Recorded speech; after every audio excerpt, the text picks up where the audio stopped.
नमस्कार, मी प्रणाली कापसे. वृत्तवेधच्या बातमीपत्रात आपल्या सर्वांचं स्वागत. सुरुवातीला एक नजर ठळक घडामोडींवर.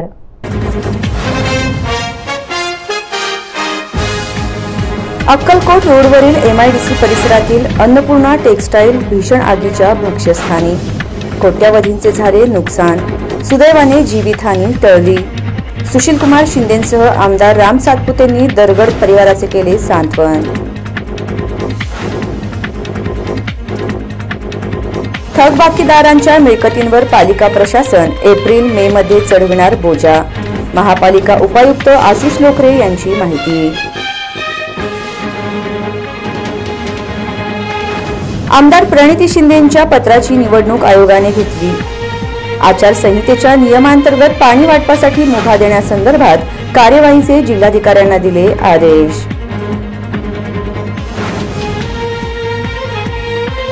आणि पूर्व वैमनस्यातून पती पत्नीला 5 जणांकडून जबर मारहाण. कंदलगावमध्ये घडली मारहाणीची घटना.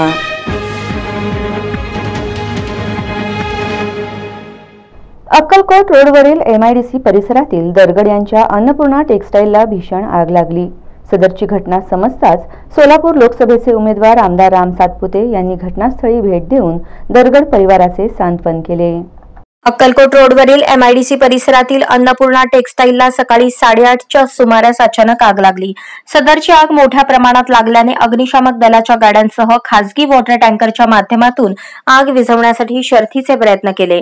दरम्यान सदरची आग ही भीषण असल्याने अग्निशामक दलाच्या जवानांना आग विझवण्यात अनेक अडचणींना सामोरे जावे लागले. दोन्ही बाजूने पत्रे असल्याने पत्रे उचकटून काढण्यात आल्यानंतर पाण्याचा मारा करण्यात आला. दरम्यान सदरची घटना समजल्यानंतर सोलापूर लोकसभेचे उमेदवार आमदार राम सातपुते यांनी घटनास्थळी भेट देऊन दरगड परिवाराचे सांत्वन केले. यावेळी भाजपचे शहराध्यक्ष नरेंद्र काळे, माजी नगरसेवक शिवानंद पाटील, सोलापूर चेंबर ऑफ कॉमर्सचे अध्यक्ष राजू राठी आदींची उपस्थिती होती. सोलापूर महापालिका प्रशासनाने मार्च एंडपर्यंत मिळकती सील व नळबंदची मोहीम राबवल्यानंतर आता एप्रिल आणि मे महिन्यात थकबाकीदारांच्या मिळकतींवर बोजा चढवण्यात येणार असल्याची माहिती महापालिका उपायुक्त आशिष लोकरे यांनी दिली आहे. महापालिका आयुक्त शीतल तेलीउगले यांच्या आदेशानुसार उपायुक्त आशिष लोकरे यांच्या मार्गदर्शनाखाली मिळकत कर विभागाचे प्रमुख युवराज गाडेकर यांच्या नियंत्रणाखाली या विभागाच्या 9 पथकांनी संपूर्ण मार्च महिन्यात थकबाकी वसुलीबरोबरच मिळकतींना सील ठोकणे आणि नळ कनेक्शन तोडण्याची मोहीम राबवली. सुमारे 20 कोटी रुपये कर मार्चच्या महिन्यात वसूल झाला. मात्र अद्यापही मोठ्या प्रमाणात थकबाकी मिळकतदारांकडे आहे. यामुळे जे मिळकतदार नोटिसा बजावून सूचना करूनही थकीत मिळकत कर भरत नाहीत, मोठ्या प्रमाणात थकबाकी आहे, अशा थकबाकीदारांच्या मिळकतींवर एप्रिल व मे महिन्यात बोजा चढवण्याची मोहीम राबवण्यात येणार आहे. सोलापूर शहरातील प्रत्येक पेठनिहाय 10 थकबाकीदारांच्या मिळकतींवर बोजा चढवण्यात येणार आहे. दरम्यान निवडणुकीनंतर साधारणतः जून महिन्यात बोजा चढवलेल्या मिळकतींची लिलाव प्रक्रिया पार पाडण्यात येणार आहे. टप्प्याटप्प्याने महापालिका प्रशासनाकडून कारवाईची मोहीम अधिक कडक करण्यात येणार असल्याची माहिती उपायुक्त आशिष लोकरे यांनी दिली. सोलापूर शहरातील मिळकतदारांनी मिळकत कराची थकबाकी भरून महापालिका प्रशासनास सहकार्य करावे असे आवाहनही यावेळी उपायुक्त आशिष लोकरे यांनी केले आहे. सोरेगाव इथं गळती लागलेल्या जलवाहिनी दुरुस्तीचे काम पूर्ण झाले असून टाकळी पंप हाऊसमधून पाणी उपसा सुरू झाल्याने आता सुरळीत पाणी पुरवठा होणार आहे. सोलापूर शहरालगत असणाऱ्या सोरेगाव येथील जलवाहिनी दुरुस्तीचे काम पूर्ण झाले आहे. दरम्यान टाकळी पंप हाऊसमधून पाणी उपसा सुरू झाला आहे. सोलापूर महापालिकेच्या पाणी पुरवठा विभागाने सोरेगाव येथील जलवाहिनीच्या दुरुस्तीचे काम मंगळवारी सकाळी 6 वाजता पूर्ण करण्यात आले. टाकळी पंप हाऊसमधून 7 वाजता पाणी उपसा सुरू झाला. जुळे सोलापुरात दुपारी 12च्या सुमाराला पाणी पुरवठा झाला आहे. सोलापूर शहराला टाकळी पंप हाऊस ते सोरेगाव या मुख्य जलवाहिनीद्वारे पाणी पुरवठा होतो. महापालिकेच्या पाणी पुरवठा विभागाने सोरेगाव येथे देगाव शाखा कालवा आणि हत्तूर नाला येथील पाईप जोडणीचे काम सोमवारी हाती घेतले होते. त्यासाठी शटडाऊन घेण्यात आला होता. टाकळी पंप हाऊसमधून सोमवारी पाणी उपसा न झाल्याने शहराच्या निम्म्या भागात पाणी पुरवठा झालाच नाही. दोन्ही पाईपलाईनच्या दुरुस्तीचे काम सोमवारी सकाळी 8 वाजता सुरू झाले होते. टाकळी येथून पाणी उपसा सुरू करून जुळे सोलापुरात पुरवठा करण्यात आला. औज बंधारा उजनी धरणात पाणीसाठा कमी होत आहे. या कारणास्तव शहराच्या निम्म्या भागात 5 दिवसाआड पाणी येणार असल्याचे व्यंकटेश चौबे यांनी सांगितले. काम पूर्ण झाल्याने उन्हाळ्यात होणारी नागरिकांची गैरसोय टळली आहे. अक्कलकोट रोडवरील MIDC परिसरातील अन्नपूर्णा टेक्सटाईल कारखान्याला भीषण आग लागली असून परिसरात आगीचे लोट दिसून येत आहेत. अक्कलकोट रोडवरील MIDCतील अन्नपूर्णा टॉवेल कारखान्याला सकाळी भीषण आग लागली. आगीचे नेमके कारण अद्याप अस्पष्ट आहे. सोलापूर अग्निशामक विभाग घटनास्थळी दाखल झाला असून आग विझवण्याचे त्यांचे शर्थीचे प्रयत्न सुरू असल्याचे दिसून आले. आतापर्यंत 15 गाड्या पाण्याचा मारा केला आहे, पण आग आटोक्यात आलेली नाही. कारखान्यात टॉवेल व कच्चा माल असल्याने आगीचा भडका कायम असून परिसरात धुराचे लोट पसरल्याचे चित्र दूरवरून दिसत आहे. दरम्यान परिसरात बघ्यांची मोठी गर्दी त्या ठिकाणी जमली आहे. ही आग पसरणार नाही याची खबरदारी अग्निशमन विभागाकडून घेतली जात आहे. MIDCतील अन्नपूर्णा टॉवेल कारखान्याला आग लागली असून आग विझवण्याचे प्रयत्न सुरू आहेत. आतापर्यंत लाखोंचा माल आगीत भस्मसात झाला आहे. 15 गाड्या पाणी मारले असून आग विझवण्याचे शर्थीचे प्रयत्न करण्यात येत असल्याची माहिती अग्निशामक दलाचे प्रमुख केदार आवटे यांनी सांगितली.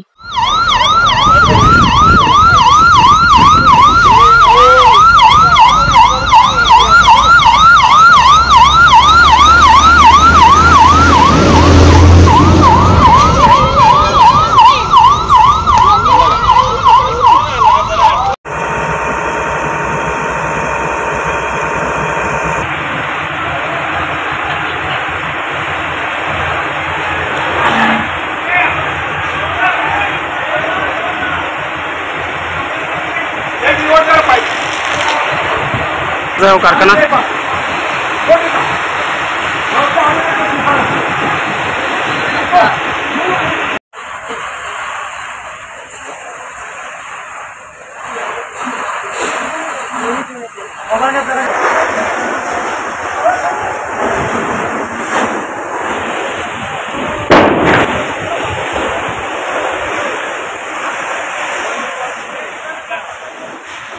माजी केंद्रीय गृहमंत्री सुशीलकुमार शिंदे यांनी आग लागलेल्या अन्नपूर्णा टेक्सटाईलची पाहणी करत टेक्सटाईलचे मालक दरगड परिवाराशी शिंदे यांनी बातचीत करत सांत्वन केले.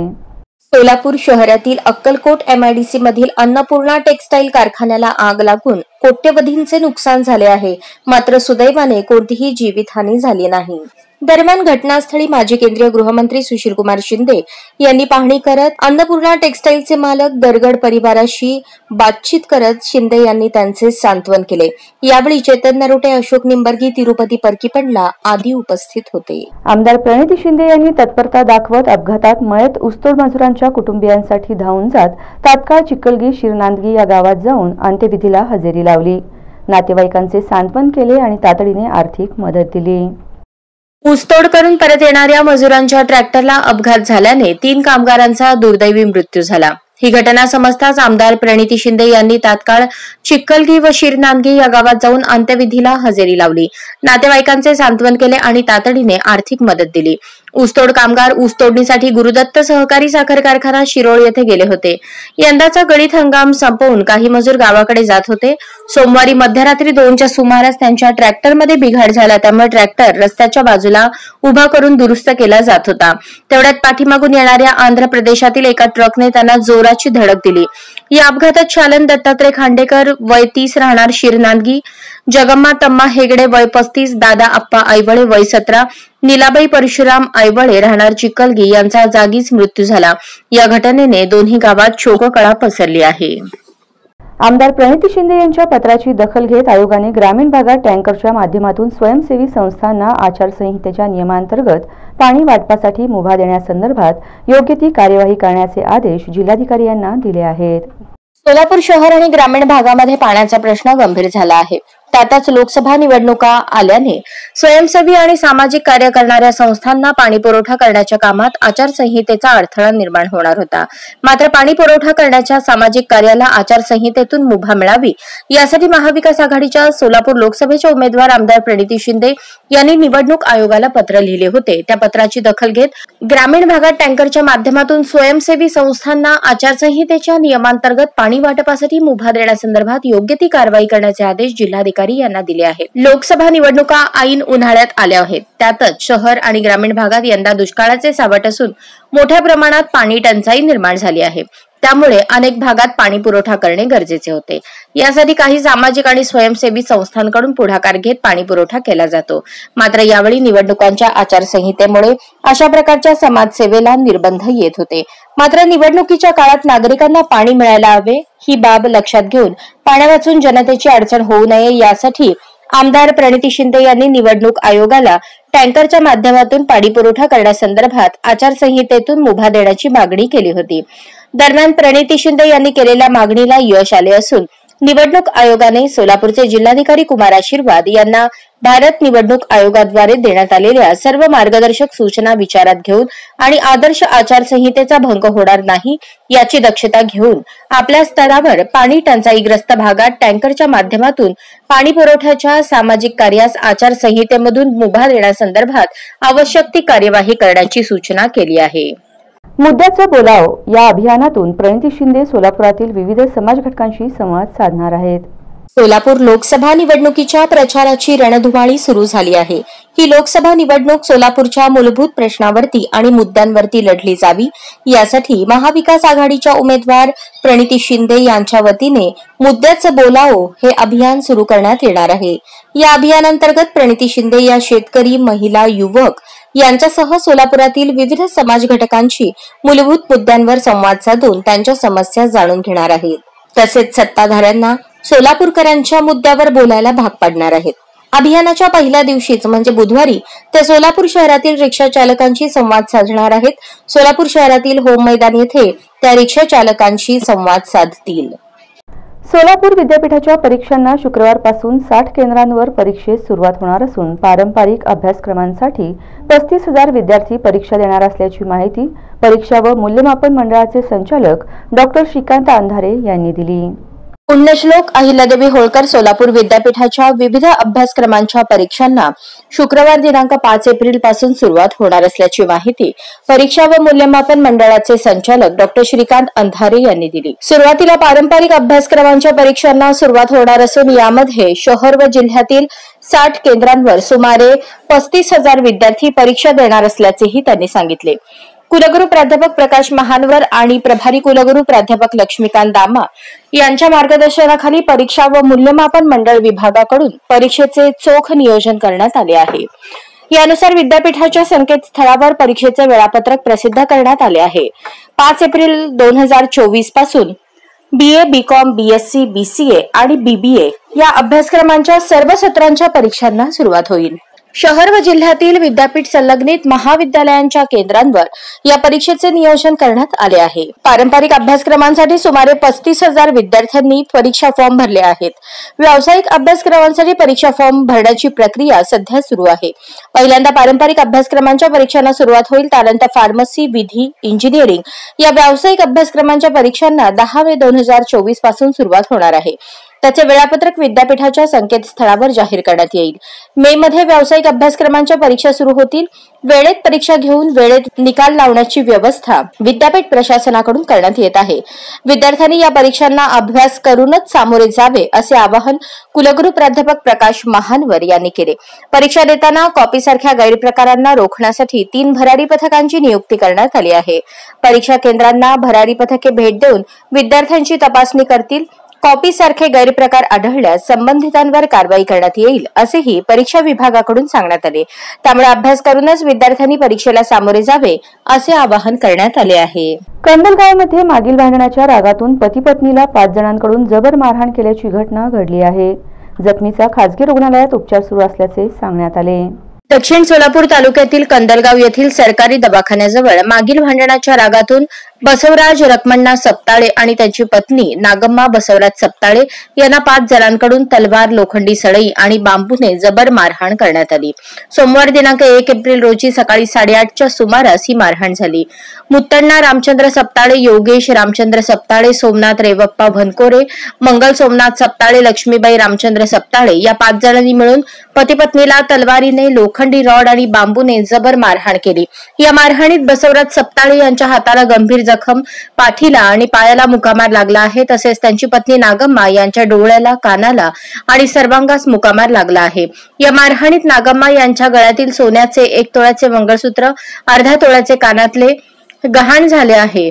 त्यांनी मंगळवारी दुपारी 4च्या सुमारास पत्रकारांशी बोलताना माहिती दिली। नागम्मा बसवराज सपताळे ರಂಗಪಂಚಮಿ ದಿನ ಅವ್ರದ್ದು ಆತಿನೇ ಆತಾರ ನಮಗ ಅದನ್ನ ಏನಾಗ್ಯದ್ರಿ ಹೋಗೋ ಅವ್ರ ಮನೆ ಕಡೆ ಹೋಗ್ಯಾವ ಆಚೆ ಕಡೆ ಸೋಮನಾಥ ಹನ್ಕೋರೆ ರೇವಪ್ಪ ಹನ್ಕೋರೆ ಅನ್ನೋದು ಅವ್ರದ್ದು ಮನೆಗೆ ಬಿಡೋಣ ಹೋತಾರ ನಮಗ అండ్ అది నావి మళ్ళీ నాకు గంట అనిపిస్తున్నారు అవి ಬೇಡನ ಅವ್ರು ಮೂರು ಇವರು ಈ ಕಡೆ ಸೋಮನಾಥ ಹೊನ್ಕೊರ್ದು ಬೇಡನ ಈ ಕಡೆ ಲಕ್ಷ್ಮೀಬಾಯಿ ರಾಮಚಂದ್ರ ಸತ್ತಾಳೆ ಆಕೆಗೆ ಹೋಗೋ ಬರೋಣ ಈ ಕಡೆ ಹೋಗೋ ಬಿಡ್ತೀರಂತಿ ಹಂಗ ಹಿಂಗ ಬೇಡ ಆಕಿ ಅಂಡ್ ಆಕಿ ಬೇಡ ನಾ ಬಿ ಬೈದಿದ್ದ ಅಂದ್ರೆ ಇಬ್ಬರು ನಮ್ದು ವಾದವಾದ ಆಗ್ಯದ ಅವ್ರದ್ದು ಬೇಡಾರ ನಾ ಬಿ ಬೈದಿದ್ದ ಅಂಡ್ ಬೇಡ ರಂಗ ಪಂಚಮಿ ದಿನ ಎಲ್ಲ ಆಗ್ಯದ ಎಲ್ಲ ಬೇಡ ಅವ್ರ ಮನೆಯವ್ರ ಕೂತಾರ ನಮ್ಮ ಮನೆಯವ್ರ ಕೂತಿದ್ರು ಅಂಡ್ ದಟ್ ಕೂತ್ಕೊಳಕ ಅಂಡ್ ಅವ್ರು ಬಿ ಅನುಭವ ಇದ್ದಿಲ್ಲ ವಿಷಯ ನಾವು ಬಿ ಅನುಭವ ವಾಡಿಸಿದ್ದೇನೆ ವಿಷಯ ಅಂಡ್ ವಾಡಿಸ್ಲಂತಲ್ಲ ಮೊನ್ನೆ ದಿನ ನಿನ್ನೆ ಏನ್ ಮಾಡ್ಯಾರ ಇವ್ರು ಮುಂಜಾನೆ ನಾವ್ ಎದ್ದು ನಮ್ಮ ಮನೆಯಂದಾಗ ನಾವು ಮಾಡಕತ್ತಿದ್ದೆವು ಇವ್ರಿಗೆ ಅದು ಮನೆ ಬಾಡಿಗೆ ಹೊಂಟಿರ್ತಾರೆ ತಗೊಂಡು जखमी बसवराज सपकाळे यांच्यावर सोलापुरातील एका खासगी रुग्णालयात उपचार सुरू असून या मारहाणी संदर्भात त्यांनी पत्रकारांशी बोलताना सविस्तर माहिती दिली आहे. बसवराज सपकाळे प्राथमिक आरोग्य केंद्र कमलापूर राहतो. आमचं भांडण घरच्यांचं ग्रामपंचायती दिवशी महिला मंडळाचं आमच्या काकूच्या घरच्याकडे झालं होतं. ते मला काय माहित नाही. ते राग भरून मला सोमवारी 8 ते 8:30 दरम्यान मुक्ताना रामचंद्र सपकाळे, योगेश रामचंद्र सपकाळे आणि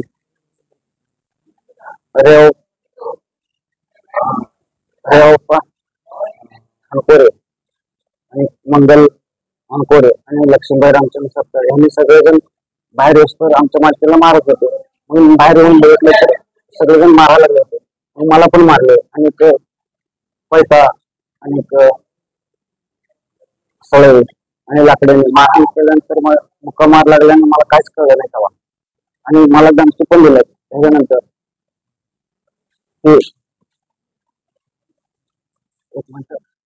पत्रकार रवींद्र केसकर यांच्यावर झालेल्या जीवघेण्या हल्ला प्रकरणी इटकळ ग्रामीण पत्रकार संघाच्या वतीने इटकळ आउटपोस्ट येथे निवेदन देण्यात आले. धाराशिव येथील दैनिक संचारचे जिल्हा प्रतिनिधी पत्रकार रवींद्र केसकर यांच्यावर झालेल्या जीवघेण्या हल्ल्याचा इटकळ ग्रामीण पत्रकार संघाच्या वतीने निषेध करण्यात आला असून केसकर यांच्यावर हल्ला करणाऱ्या हल्लेखोरांच्या तात्काळ मुसक्या आवळून पोलिसांनी त्यांच्यावर कडक कारवाई करावी अशा मागणीचे निवेदन इटकळ ग्रामीण पत्रकार संघाच्या वतीने इटकळ आउटपोस्ट येथे देण्यात आले. 1 एप्रिल रोजी रात्री 7:45च्या सुमारास धाराशिव येथे बेंबळे रस्त्यावर पत्रकार रवींद्र केसकर यांच्यावर अज्ञात हल्लेखोरांनी चाकूने जीवघेणा हल्ला केला आणि तिथून पसार झाले. केसकर यांच्यावर झालेल्या या भ्याड व प्राणघातक हल्ल्याचा इटकळ ग्रामीण पत्रकार संघाच्या वतीने निषेध करण्यात आला. सध्या पत्रकारांवर हल्ले होण्याच्या प्रमाणात दिवसेंदिवस वाढ होत आहे. त्यामुळे लोकशाहीचा चौथा स्तंभ धोक्यात आला आहे. केसकर यांच्यावर प्राणघातक हल्ल्यातील हल्लेखोरांना पोलिसांनी तत्काळ शोधून त्यांना अटक करून त्यांच्यावर कडक कारवाई करावी जेणेकरून पुन्हा अशा घटना घडणार नाहीत असे या निवेदनात म्हटले आहे.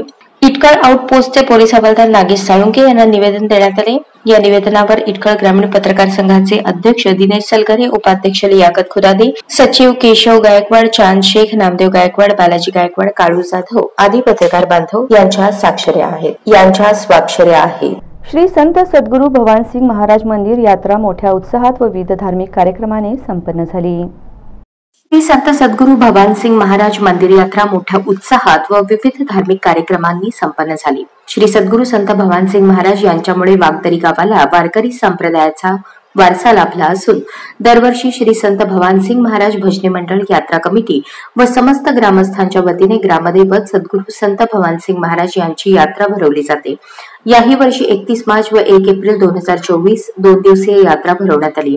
यात्रेनिमित्ताने 31 मार्च रोजी अक्कलकोट तालुक्यातील मौजे चुंगी येथून प्रतिवर्षाप्रमाणे सायंकाळी 6 वाजता श्री संत भवानसिंग महाराज यांच्या पालखीचे आगमन वागदरी गावात झाले. गावातील मुख्य रस्त्यावरून टाळ मृदुंगाच्या गजरात पालखीची मिरवणूक काढण्यात आली. रात्रभर चक्री भजन, प्रवचन, हरिजागर, कीर्तन आदी धार्मिक कार्यक्रमाचे आयोजन करण्यात आले होते. 1 एप्रिल रोजी सकाळी 10:30 पासून विविध गावातून आलेल्या टाळकरी दिंडीच्या पावलांचे सादरीकरण व अभंग गायनाचा कार्यक्रम संपन्न झाला. शेवटी दुपारी 2:30 वाजता लाही फोडून यात्रा महोत्सवाची सांगता करण्यात आली.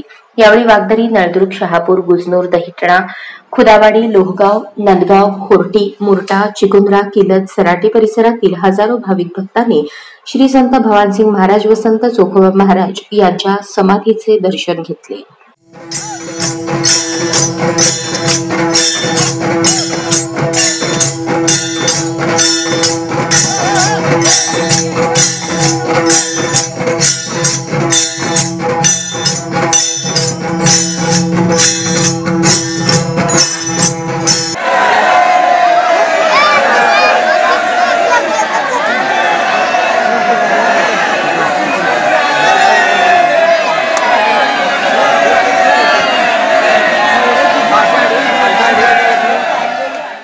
बातमीपत्राच्या शेवटी पुन्हा एक नजर ठळक घडामोडींवर.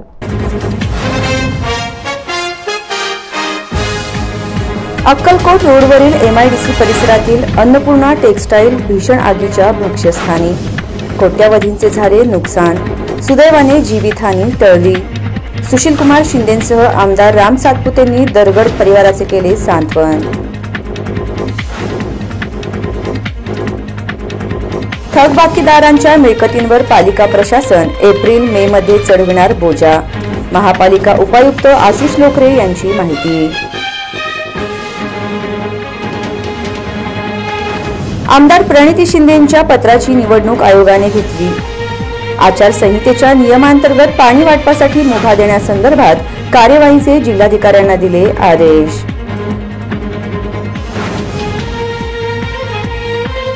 आणि पूर्व वैमनस्यातून पती पत्नीला 5 जणांकडून जबर मारहाण. कंदलगावमध्ये घडली मारहाणीची घटना.